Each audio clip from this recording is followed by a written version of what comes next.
ဒီက FRP လော့ပြေမတိရဒီကောင်ကဘာသုံးကွန်ပျူတာသုံးလို့မရဘူးနောက်ပြီးရင်ဟိုဟာလန်ရှာသုံးလို့မရဘူး easy share တွေသုံးလို့မရဘူးနောက်ပြီးရင်အကောင့်ဘက်ကဖက်နဲ့ share ခေါ်ပြီးတော့ easy share တွေပါညာကိုကလုံးလို့မရဘူးဒီကောင်ကကွန်ပျူတာနဲ့ထိုးလိုက်ရင်ဘာဖြစ်လဲဆိုရင်ဒီကောင်ရေဝင်ထားတာဖြစ်တဲ့အတွက်လမ်းကြောင်းမသိဘူးလမ်းကြောင်းမသိတဲ့ခါကျတော့ရေဝင်ပေါ့နော်ရေဝင်စားပေါက်ဘုတ်ကတော့နိုးတယ်အတညိုးနဲ့ကွန်ပျူတာနဲ့ထိုးလိုက်ရင်error ပြနေတယ်အဲဆိုဒီကောင်က line ဘောကနေရှာပြီးတော့လောက်တယ်လားမျိုးစုံပဲဒါပေမဲ့မရဘူးမရတာဘယ်လိုလုပ်လဲဆိုလို့ရှိရင်သူတို့သွားတဲ့လမ်းကြောင်းကနေမတူဒီ model ကNote 11D 5G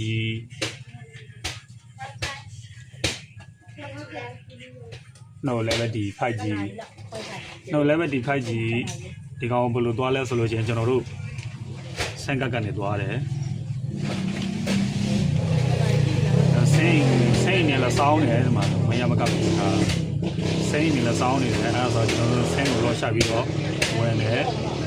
ဝင်တဲ့ခါကျတော့အပေါ်ကဘားတန်းလေးကိုဆွဲချမယ်ဆွဲချပြီးရင် Noti application ရဲ့ Noti လေးတွေကိုဝင်ကြည့်တယ်ဝင်ကြည့်တဲ့ခါကျတော့ချင်းအထက်မှာကျွန်တော်တို့ Noti ထဲမှာပါတဲ့ software ထဲမှာတချို့က YouTube ထဲကိုသွားပြထားတယ်ဒါပေမဲ့ YouTube မဟုတ်ဘူးကျွန်တော်တို့ပြထည့်သွားလဲဆိုလို့ရှိရင်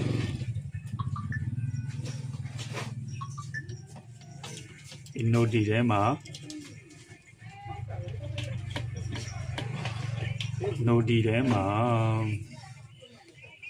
Noti ထဲမှာကျွန်တော်တို့ Gmail ကိုသွားတယ်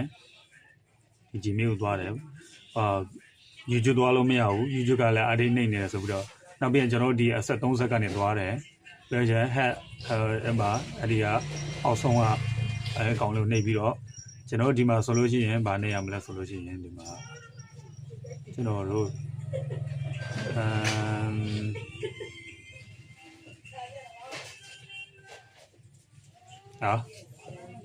ကျွန်တော်ဒီမှာဘလူးလေးမှာ DE ဆိုပြီးရလဲ delete or disable add or Android ဆိုပြီးတော့ရှိတယ်ဒီကောင်လေးကိုနှိပ်ရမှာဒီကောင်လေးနှိပ်ပြီးတော့အပေါ်ဆုံးမှာdelete add on your Android device ဆိုတာလေးကိုထပ်ပြီးတော့နှိပ်ရမှာအဲ့ဒီထဲရောက်မှာဒီမှာ that to go to application scan ဆိုတာကိုနှိပ်ရမှာ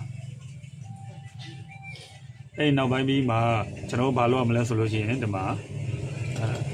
show system ကိုခေါ်ပြီးလို့ရှိရင်ကျွန်တော်